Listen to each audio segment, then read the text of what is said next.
Здравствуйте! В эфире телеканала «Милет» программа «Хаберлер. Неделя». Я Султания Ситакаева, и наши корреспонденты готовы рассказать о самых актуальных событиях за последние 7 дней. Смотрите в этом выпуске. Где и когда установят памятник дважды Героя Советского Союза Амитхану Султану? Несколько десятков миллионов фотографий участников Великой Отечественной войны соберет проект «Дорога памяти». Как удалось сотрудникам повысить качество работы завода «Фиолент»? Новые победы крымско-татарского ансамбля «Акьяр». 20-летний юбилей Крымско-татарский музей пополнил свою коллекцию еще одним ценным экспонатом. Администрация города совместно с общественным советом определили место памятника дважды Героя Советского Союза Амитхану Султану. Скульптуру установят в центре города рядом с одноименной площадью. Инициатором проекта выступил общественный совет крымских татар при главе республики. Советом рассматривалось два предложения по установке этого памятника. Это скульптора, заслуженного скульптора и деятеля искусства Айдера Алиева. И второй проект – это тоже профессора нашего кафедры нашего университета Заремы Нагаевой. Оба проекта в прошлом году были рассмотрены, и Советом было принято решение рекомендовать тот проект, который разработал Айдер Алиев. Памятник установят на внебюджетные средства. Сумма 10 миллионов рублей. Из них 2 миллиона выделят две крупнейшие строительные компании Крыма. Ориентировочно это не касаясь благоустройства в чистом виде памятник. Хочу еще раз обратить внимание на то, что по всей стране это единственный будет памятник во весь рост столь знаковому герою не только для Крыма, но и для всей России. Я думаю, что сегодняшний день будет отмашкой для меценатов и спонсоров, которые готовы потратить свои финансовые ресурсы на реализацию данного проекта. Размер монументальной композиции составит более 3 метров. Благоустройство территории займется администрация города. Зеленые насаждения все будут сохранены до единого. Дополнительно будет, конечно, благоустройство сквера. Досадим зеленые насаждения, конечно же, газон и цветы. Торжественное открытие запланировано к столетию со дня рождения героя. В нем примут участие гости со всей России. В России стартовал уникальный проект «Дорога памяти». Это масштабный мультимедийный проект Министерства обороны страны. Он объединит несколько десятков миллионов фотографий участников Великой Отечественной войны, партизан и работников тыла. Галерею откроют в парке «Патриот» на территории будущего главного храма Вооруженных сил России в Подмосковье. Принять участие в проекте может каждый. Тему продолжит Айша Шулакова. Спрашиваю, а кто это такой красивый военный? У меня же отец лет 20 назад умер. Они и говорят мне, что это их любимый дядя. Зира Сейдаметова показывает фото своего отца. Этот снимок она увидела у родственников в Краснодарском крае. Теперь он пополнит и их семейный архив. Моего отца очень уважали все родственники. Он был самым старшим. Они увеличили фото, поместили его в рамку и повесили на стену. Отец Зиры Ханым Абдулла Сулеш – фронтовик. Когда началась война, уроженец села Курбекуль, ныне Изобильное, уже 2 года служил в армии. Юный солдат и тысячи таких же молодых людей отправился на фронт защищать родину. Абдулла Сулеш принимал активное участие в боевых действиях, дошел до Берлина. На этом фото папе 19 лет. 2 года отслужил в армии. Потом началась война. Он воевал в офицерском полку. Вместе с ним на фронт ушли и его двоюродные братья. Вот видите, это его младший брат с медалями за боевые заслуги.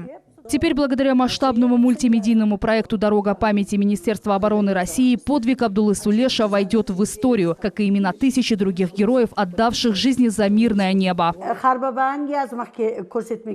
Нужно внести данные на этот сайт и о твоем дедушке, чтобы о нем узнал весь мир. Он тоже воевал.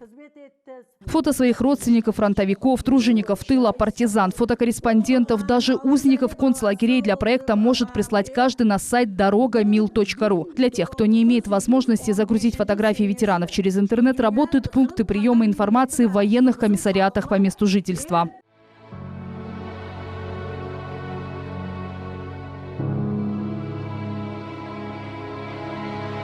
Строительство уникальной галереи ведется в Подмосковье, в парке «Патриот» на территории будущего главного храма Вооруженных сил России. Грандиозное сооружение, 1418 шагов по периметру. Один шаг равен Дню войны. Подробную информацию можно узнать на сайте Минобороны или в военных комиссариатах по месту жительства. Айша Шулакова, Арсен Фукала, телеканал «Миллет». Строители готовят мост на улице Гагарина к установке нового ригеля. Реконструкция сооружения продолжается почти 2 месяца. Какой объем работ уже выполнен и когда по мосту запустят движение транспорта, расскажет наш корреспондент Фатиме Сейдаметова. Еще 2 месяца назад по аварийному мосту ходил транспорт, а сегодня это все, что от него осталось. На объекте работает 9 строителей, и сейчас они демонтируют ригель, то есть верхнюю часть опор. Именно она наиболее изношена. Старые основания снимают с помощью компрессора с отбойными молотками. После рабочие смонтируют металлический каркас опоры и зальют его бетоном. Застывать он будет в течение 28 дней. У нас после заливки бетона будем производить уход за ним, и лаборатория ежедневно будет проводить замеры по набору прочности. После того, как новый ригель наберет 100% прочность, строители приступят к установке вот этих балок. Они изготавливаются за пределами Крыма. Всего их будет 28, 16 из них уже на месте. Изначально планировалось только реконструировать мост. Замена балок не планировалась. Однако за 60 лет активного трафика по дорожному покрытию балки износились. На протяжении этого времени балки очень сильно разрушились, арматура в них сгнила. И в связи с тем, что у нас в действие вступили новые ГОСТы, то старые типовые балки мы не можем использовать на этом мосту, поэтому нам пришлось заказывать новые балки другого образца. Проект пришлось изменить. Соответственно, работы продлились на неопределенный срок. Местным жителям приходится обходить затяжные неудобства по другому мосту. Транспорт не ходит, он ходит через город. В городе пробки. Естественно, это очень неудобно. И плюс не ходит же транспорт, который идет от Москальца в сторону ЖД вокзала, центра по этой дороге. Очень тоже неудобно. Мне, например, добираться. Я хожу пешком. Здоровье уже не то, к сожалению. Строители хоть и отказали нам в комментарии, но предположили, что транспортное движение по мосту восстановится уже 20 апреля. Фатиме Сейдаметова, Дмитрий Низовой, телеканал «Миллет». Без дорог, освещения и автобусов жители села Топольное Перовского сельского совета не первый год отрезаны от цивилизации. Как живут в этом районе люди, каким должен быть план действий для принятия мер и когда ровная дорога станет реальностью? Ответы на эти вопросы жители искали вместе с нашей съемочной группой. Так лучше получилось, как всегда. Забыли деревню. А деревня уже вымирает, и зачем сюда дороги делать, зачем что-то сюда? Это настоящий крик души жителей села Топольное. Люди устали от неустроенной жизни. Первый поворот с магистральной трассы в их поселок и прощайте асфальт, люки, фонари и прочие признаки цивилизации. Из садика можно доехать только до поворота. Оттуда почти километр с маленькими детками пешком. По грязи, по колено приходишь в грязь. Потому что ни один транспорт к нам сюда не едет, ни детей не хотят возить, ни транспорт, который в город. Бабушки с города нереально ничего принести, потому что в магазин отказываются возить товар поставщики, потому что у нас нет дороги. Дождей в этом микрорайоне ждут с опаской. Зимой и осенью люди оказываются в заложниках у луж и грязи. Потоки воды просто затапливают улицу. Дорога превращается в русло реки. Пресс-поселок каждый раз становится лотереей. То ли доедешь, то ли застрянешь. Дорога ее и сейчас в сухую погоду трудно назвать. А что творится весной, осенью или в период дождей, нетрудно догадаться. Раньше здесь был кирпичный завод, а теперь болото, говорят жители. Поселок затапливается уже не первый год. Большие лужи стоят даже в сухую погоду. Службы доставки и такси отказываются сюда заезжать. Люди с трудом добираются сами, а расстояние от основной трассы до поселка составляет около 2 километров. Не только дорога, а и весь поселок в грязи. Там проживают люди. Мы выходим все каждый день, собираем детей. В машину невозможно ребенка посадить, потому что иногда бывают улицы просто по щиколотку в грязи, которая сошла сверху. Прежде чем проехать по опасному участку, автовладельцы вдоль и поперек изучают разбитую дорогу, а после применяют все свое мастерство и изворотливость. За осенне-зимний сезон машина оказывается в ремонте несколько раз. Машины тут полбеды. Тут люди каждый день ходят в непогоду на автобус. 1,5 километра. Машина, она чинится. Понятно, что это расход. Но людям не пройти. Жители в недоумении, почему до их многострадального поселка никому нет дела. Уже просто наболело, накипело, уже не знаем, к кому обращаться и что нам делать с нашей дорогой. Вот от трассы хотя бы до села Топольного. В Топольном живет более 300 человек, десятки из них инвалиды труда. Инвалид второй группы. Вот моя машина стоит, если бы этой машины не было, то можно умереть. Я больше в машины вкладываю, чем ходить. За ответами на эти вопросы активисты поселка вместе с нашей съемочной группой отправились в Перовский сельский совет. Но никого из уполномоченных на месте не застали. Я приехала в телевидение по поводу дорог, освещения КСН «Мрия» и Топольная. Диалог с заместителем главы по жизнеобеспечению прошел в телефонном режиме. Есть ли какие-то конкретные сроки по ремонту этой дороги? Эти сроки уже прошли, это прошлого года. Это сроки прошлого года. Александр Шашкин взял проблему под личный контроль. Попросил оставить ксерокопии всех обращений и отписок, которые сейчас есть у активистов на руках. После рассмотрения людям скажут, как действовать дальше. Надежда Исаева, Виталий Голубев, телеканал «Миллет». В Евпатории открылись двери детского сада «Аленушка». Дошкольное учреждение построили по федеральной целевой программе. Его строительство обошлось почти в 70 миллионов рублей. Теперь здесь будут учиться более 100 дошколят. На торжественном открытии побывала наша съемочная группа. Руслан Минаев с подробностями. Группа «Жемчужина» пришла после прогулки. Далее мыть руки, завтрак и уроки рисования. Все это в стенах нового детского сада «Аленушка», который сегодня открылся в Евпатории.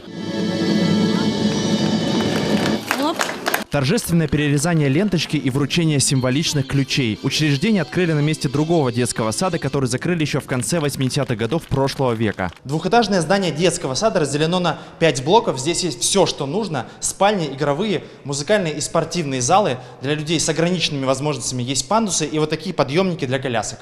В наших группах, 5 группах для наших воспитанников имеется вся и мебель, и все пособия, и игрушки. Мы все постарались закупить для того, чтобы наши воспитанники получили и развивались полноценно. Дошкольное учреждение расположилось в жилом районе города. На то, чтобы дойти до детского сада, у жительницы Евпатории Эмине Абдуразаковой уходит не более 10 минут. До открытия молодая мама вынуждена была воспитывать детей дома. Ребенка не надо рано поднимать, это через весь город тащить не надо. Как бы вышел, прогулялся 10 минут и здесь. И как бы и удобно, если адаптация у детей по-разному проходит. Вот моей, например, если что, позвонила воспитательница, прибежал, забрал. Здесь будут обучаться более 100 дошколят. Это позволит сократить очереди в детские сады, в которых на данный момент стоит более 2000 маленьких евпаторийцев. Как отметили в администрации города, приоритет местных властей сегодня – социальные нужды жителей. И по плану уже в этом году откроются еще 3 детских сада. В ближайшей перспективе в этом году мы открываем еще модульный детский сад «Лучик» на территории 16-й школы.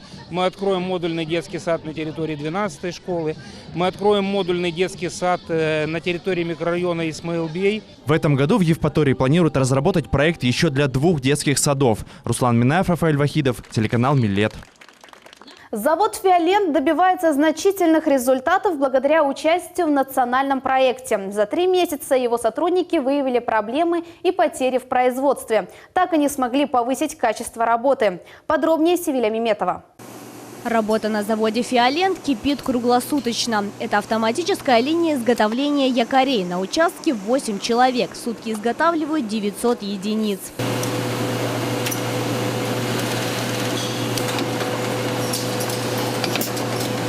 Якорь – сердце электроинструмента, так его называют сотрудники. Сейчас конструкцию пропитывают специальным составом при температуре 160 градусов. А это уже участок механической обработки. Алгоритм такой: смазал, установил станок, проточил и проверил качество обработки. На 1 единицу уходит почти 40 секунд. В смену он обрабатывает 650 изделий, что значительно меньше, чем на автоматической линии. Благодаря участию в национальном проекте и освоению новых методик и инструментов бережливого производства, именно здесь эксперты выявили скрытые потери. 40 секунд. Мы вызываем на отдел нормирования. Он приходит, делает хронометраж и говорит: да, 40 секунд, все подтверждаю. Вопрос: 40 секунд – это хорошо или плохо? Напомним, в октябре 2019 года предприятие стало участником национального проекта «Производительность труда и поддержка занятости». В качестве пилотного участка выбрали цех сборки электроинструмента. На сегодняшний момент стадия пилотного проекта находится в фазе активной реализации. Задача до окончания пилотного проекта – внедрить весь план мероприятий, запланированный для его реализации. Как рассказал Ильдар Зетляеев, для этого проекта сформировали рабочую группу, в состав которой вошли специалисты технических служб, службы качества, плановое бюро и специалисты с производства. Для повышения производительности они разработали диаграммы спагетти, карты потока ценностей и план мероприятий. Это так называемые схемы перемещения грузов, материалов и непосредственно исполнителей по производственному циклу. Разработаны карты потока ценностей текущего состояния, целевого состояния, идеального состояния. Проект запустили осенью и продлится он до конца апреля. За это время специалисты группы должны повысить производительность труда в пилотном проекте на 10%. В этом цеху проходит вся сборка электроинструмента. Всего на заводе работает почти 1500 человек. Здесь 2 сборных конвейера, каждый из которых в среднем выпускает 500 единиц в смену. Среди них дрели, болгарки, лобзики, перфораторы и многие другие инструменты. Никита Сухоруков работает в цеху уже 5 лет. Сейчас он собирает дрель. Мастер рассказывает, работа интересная, к тому же развивает мелкую моторику рук. Подключаем щетки, подключаем дроссель, смазываем шестеренки и все нужные элементы, которые требуют литого, смазки. Вот. Собственно, проверяем на работоспособность. На сборку одного инструмента уходит меньше минуты. Ежегодно завод «Фиолент» выпускает порядка 250 тысяч изделий. Севиля Меметова, Максим Турчев, телеканал «Миллет». Телемост, флешмоб, презентация выставки и литературно-вокальные произведения. Так, в Крымско-Татарской библиотеке имени Исмаила Гаспринского провели вечер воинской славы «Имя, достойное памяти». Его посвятили столетию со дня рождения дважды Героя Советского Союза Амитхана Султана. С мероприятия сюжет Айши Шулаковой. В нашем регионе сформирована мощная и дружная команда активистов. Телемост Симферополь-Махачкала. На связи руководитель Дагестанского молодежного патриотического общественного движения Амитханов Целаура Курбанова. Очень хочется, чтобы о подвиге дважды Героя Советского Союза, легенды советской авиации Амитхане Султане знало как можно больше людей. Так, в Крымско-Татарской библиотеке имени Исмаила Гаспринского проходит вечер воинской славы «Имя, достойное памяти». Это открытие цикла мероприятий, посвященных столетию со дня рождения легендарного летчика Амитхана Султана. Показать его характер, показать его работу, показать его дружбу между народами. А это уже кадры из сюжета детского телевидения «Взлет». Юные журналисты подготовили видеоматериал о жизни крымского сокола в Жуковском. Именно в этом городе Амитхан Султан работал летчиком-испытателем в летно-исследовательском институте. Улица Амитхан Султана на карте города Жуковского появилась в 1971 году. Позже на доме номер 1 была установлена мемориальная доска в память о летчике. Послушать о боевых подвигах и узнать о малоизвестных фактах из жизни заслуженного летчика-испытателя собрались представители Министерства культуры Крыма, творческая интеллигенция, школьники и читатели заведения, а также те, кому посчастливилось лично знать Амитхана Султана. Взгляд такой спокойный, уверенный. Человек, легенда. Лимара Сейджемилова рассказала гостям мероприятия о случайной встрече с летчиком асом в далеком 1965 году. Тогда она с родными отдыхала в Крыму. Специально поехали в Алупку, чтобы сделать фото у бюста Амитхана Султана. И в это время кто-то из моих родственников, они уже взрослые люди, увидели Амитхан Султана, сидящего на скамеечке. И они говорят, так вот он и сам здесь. Пойдемте, подойдем к нему. И подошли к нему. А там сидел Амитхан Султан, его жена.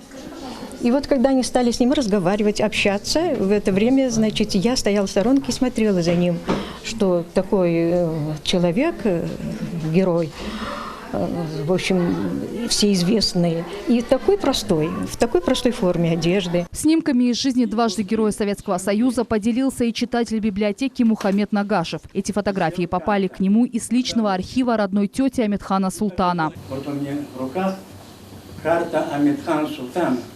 И на экране тоже, да. Где он учился, воевал, сбивал самолеты. Амитхан Султан за боевые заслуги получил множество государственных наград. Я скажу словами трижды Героя Советского Союза Ивана Никитича Кашедуба. То, что сделал Амитхан, хватило бы на десятки летчиков.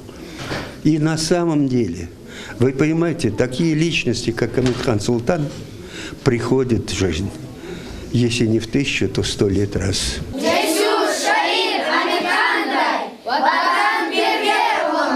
А это ученики 5 класса 44-й школы имени Алими Абдынановой. Называют их «Соколы Амитхана». Я думаю, что это будет достойный отряд будущих летчиков, гражданских, правда, которые надолго сохранят в памяти и в душе то, что они именно «Соколы Амитхана». Да, Балла? Да? Да. Вниманию гостей представили книжно-фотодокументальную выставку «Амитхан Султан. Славный сын крымской земли». А студенты кафедры изобразительного искусства КИПУ имени Февзи Якубова презентовали свои картины. Куратор проекта – председатель Ассоциации крымско-татарских художников Ирфан Нафиев. Давайте поаплодируем им. Да. В библиотеке объявили детский конкурс творческих работ «Путеводная звезда» Амитхана Султана и проведение читательской конференции «Амитхан Султан. Герой-легенда». Еще готовят к изданию библиографический указатель о жизни и деятельности летчика-испытателя. В завершении вечера в небо запустили воздушные шары, как символ мирного неба над нашей страной. Отчасти оно такое благодаря великому сыну крымско-татарского народа, дважды Героя Советского Союза Амитхана Султана. Айша Шулакова, Максим Турчев, телеканал «Миллет». Крымско-татарский ансамбль «Ахьяр» стал победителем 3-го рейтингового чемпионата по хореографии «Танцэкватор. Время-зима». Сразу в 2 возрастных категориях. Теперь у коллектива есть возможность представить республику в финале Международной гранд-ассамблеи лауреатов. Эльмас Аблакимова продолжит. Грузинский танец «Рачули» в исполнении младшей группы ансамбля «Ахьяр». Сегодня не на паркете, а в спортивном зале Орловской школы. Эта постановка принесла победу ансамблю в чемпионате по хореографии «Танцэкватор. Время-зима».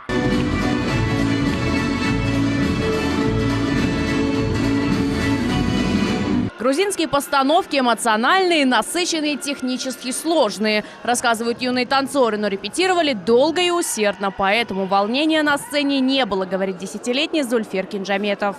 Мы были уверены в своей победе. Мама привила любовь к танцам, и мы с сестрой вместе тут занимаемся.